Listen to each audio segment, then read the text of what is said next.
गुड़िया के पिता शहर के जाने माने बिल्डर और काफी पैसे वाले थे। गांव से निकले गुड़िया के पिता ने खूब मेहनत से पैसा कमाया था। उनके 2 बेटे और 2 बेटी थी। बड़ी की शादी उन्होंने खूब बड़े परिवार में की थी। देखना गुड़िया की माँ, गुड़िया की शादी मैं ऐसे घर में करूंगा कि लोग कहेंगे वाह वाह, तिवारी जी ने तो अपनी बेटी के लिए महलों का राजकुमार ढूंढा।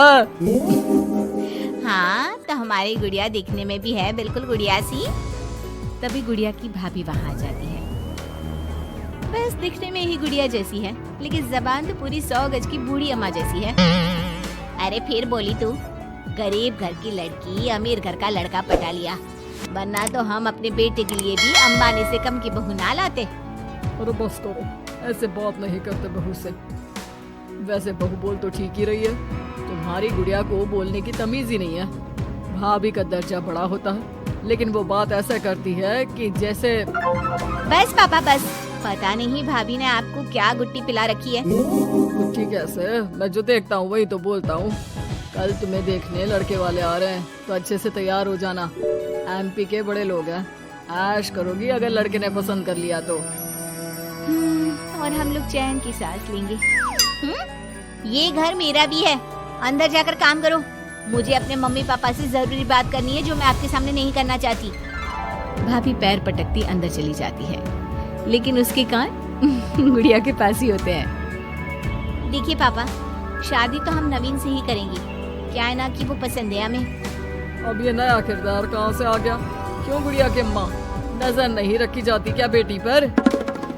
अरे माँ है हम, कैमरा नहीं जो 24 घंटे रिकॉर्डिंग मोड में ऑन रहेंगे। और हाँ, ये नवीन कौन है, कितने करोड़ का टर्नओवर है? देखो अम्मा, साफ साफ बता रहे हैं। वो क्या है ना, हमको पता नहीं है कि क्या है कैसा है। कल बुला देते हैं, खुद ही बात कर लेना। अगले दिन नवीन पीली पैंट और लाल शर्ट में चिपके बाल बनाकर गुड़िया के घर आता है। वाह भाई वाह, अरे ये सोफे का कितना बड़ा गुदगुदा है, धस ही गए हम तो पूरा अंदर। तभी वहाँ नौकर पानी लेकर आता है। सर, आप चाय लेंगे या कॉफी? अरे होने वाले दामाद हैं हम, समझे? चाय कॉफी नहीं, सीधा खाना पूछो। वैसे एक काम करो, वो काजू होता है ना, उसको जरा देसी घी में अच्छे से तल कर ला दो, ठीक है? हाँ, और हाँ, बादाम को पीस कर दूध में उबाल कर वो भी ले आओ साथ में, ठीक है? जी बोलिए, तो साथ में सोने का बिस्कुट भी ले आओ। नवीन समझ जाता है कि नौकर उसकी फिरकी ले रहा है। अरे हट, चल जा अंदर, और जो बोला है वो पहले लेकर आ। नौकर के जाने के बाद नवीन पूरे घर को ध्यान से देखता है। सोने का बिस्किट भी हम लेंगे, लेकिन वो भी सोने की ईंट के साथ।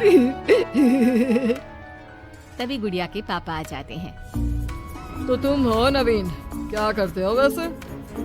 एक काम का तो ऐसा है ना ससुर जी, जैसे ही शादी होगी आप जो 8-10 लाख हम पर न्योछावर करेंगे ना, हम उसी से कोई बिजनेस भी खोल लेंगे। गुड़िया को बिठाएंगे काउंटर पर और हम देखेंगे मार्केट सन्नत से, क्या समझे? बड़ा लोकल हो तुम, ये बोली कैसी बोल रहे हो? अरे पापा कुछ नहीं, मजाक कर रहा है। ये इंग्लिश इतनी अच्छी बोलता है कि समझो अंग्रेज भी शर्मा जाए। आपका टेस्ट ले रहा है पापा? ना ना, मैं फेल भी हो जाऊं इस टेस्ट में तो कोई प्रॉब्लम नहीं है, लेकिन इस लड़के से तेरी शादी कतई नहीं होने दूंगा। टक से बोलता है ये बुड्ढा तो, टक से। सुन, भाग कर शादी कर लेंगे तो क्या कर लेंगे? अच्छा रुको ना, मैं जल्दी से 2 कपड़े बांध कर ले आती हूँ। हाँ, और वो माँ के गहने भी। कौन से वाले, हीरे वाले या सोने वाले? मिक्स कर देना, देख लेंगे। और हाँ, नीचे खड़े हैं हम फटफटिया लेकर, स्टार्ट कर रहे हैं, जल्दी से आ जाओ, ठीक है? ओके, अभी आते हैं हम। बस बस, बहुत नाटक हो गया तुम दोनों का। तो रिश्ता पक्का समझेगा। हाँ हाँ, बस भागना मत, नाक कट जाएगी मेरी। तभी वहाँ भाभी आ जाती है, हाथ में मिठाई की थाली लेकर। लीजिए, मुंह मीठा कर लीजिए। इतनी सुंदर नाकरानी रखी है। ये नाकरानी नहीं, भाभी है मेरी। वो पर्दा दिख रहा है ना, उसी के पीछे रहती है ज्यादातर। बाकी उनका रूम तो ऊपर के फ्लोर पर है। पर्दे के पीछे क्यों? अरे वहाँ से इनका अपना ब्रॉडकास्ट चैनल चलता है ना। कौन आया कौन गया, किसने क्या बात की, इसकी सारी रिपोर्टिंग पूरे दिन करके रात में ये हमारे घर का बुलेटिन टेलीकास्ट करती है। तुम्हारा हो गया क्या? तो ये लो मिठाई खा लो। खैर, गुड़िया की शादी हो जाती है नवीन से। शादी के बाद गुड़िया नवीन के घर आती है। अरे यार, कहाँ ले आए? अपने घर कब ले चलोगे? अरे यही तो घर है हमारा किराए का, और कहाँ ले जाएंगे तुमको? ना ना ना ना, इस छोटी सी घर में मैं नहीं रह पाऊंगी। मुझे तो बड़े मकान की आदत है। सही आदत है बिटिया। अरे हम तो बोल रहे हैं आदत के साथ कोई कॉम्प्रोमाइज नहीं करना चाहिए। जाओ, कल जाओ अपने पिताजी के पास और उन्हें अपनी समस्या बताओ। अरे तिवारी बिल्डर का तो नाम चलता है, दुनिया को घर दिलाते हैं, अपनी बेटी को कैसे छोड़ देंगे इस छोटे से घर में? होता भी वही है। गुड़िया के पापा उसे एक मकान ले देते हैं। देखिए पापा जी, आपने गुड़िया दीदी को शादी में लाखों दे दिए, मैंने कुछ नहीं कहा। आपकी बेटी है, लेकिन ये तो रुकने का नाम ही नहीं ले रही। अब घर भी ले लिया। अरे कितना देना है, कब तक देना है? तेरे पेट में क्यों दर्द हो रहा है? मेरी बेटी है, जितना चाहेगी, जितना मांगेगी उतना दूंगी। उधर गुड़िया के ससुराल में, मैं आज नाश्ते में कुछ हेल्दी लूंगी, मेरे लिए कोई कुक है क्या? जो है मैं ही हूँ, बताओ क्या खाना है? सारा दिन तो मैं घर पर ही रहता हूँ। क्यों, काम पर नहीं जाओगी क्या? अरे काम किसके पास है? मेरे पास तो कोई काम ही नहीं है। अरे कैसी बात कर रहा है बेटा? तिवारी जी की बेटी से शादी की है, कोई मजाक थोड़ी ना है। बस फिर क्या था, गुड़िया फिर पहुंच जाती है पिता के पास और नवीन को काम पर लगाने को कहती है। नहीं नहीं, अपने बिजनेस में जवाई को घुसाने की कोई जरूरत नहीं है पापा जी।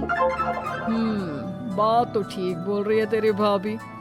इस बार उसे बोल दे कि मैं कोई मदद नहीं कर पाऊंगा। गुड़िया वापस ससुराल आकर नवीन को पिता की बात बताती है। ठीक है, फिर तेरा भी क्या काम है? निकल यहाँ से। जब तुम्हारे पिता दामाद को नौकरी नहीं दे सकते तो क्या कर सकते हैं? हाँ? वो गुड़िया का सामान देकर उसे बाहर करने ही वाला होता है कि सामने गुड़िया के पिता आ जाते हैं। वो सामान लेकर क्यों जाएगी? मकान मैंने भले ही दिया है, लेकिन मकान का नाम मेरी बेटी का है, तुम्हारा नहीं। तो सामान के साथ अपनी बूढ़ी माँ को उठाओ और निकलो यहाँ से। कैसी बात कर रहे हो ससुर जी? मैं तो मजाक कर रहा था। अब तो बड़े मकान में रहने की आदत हो गई है समझी जी। देखिए अभी तो मैं जा रहा हूँ, लेकिन शादी में जो कैश दिया था उसका सारा हिसाब लेकर कल दफ्तर में आ जाना। और हाँ, मेरी बेटी को जरा सी प्रॉब्लम हुई तो कहते हैं ना, घी सीधी उंगली से ना निकले तो उंगली टेढ़ी कर लेनी चाहिए।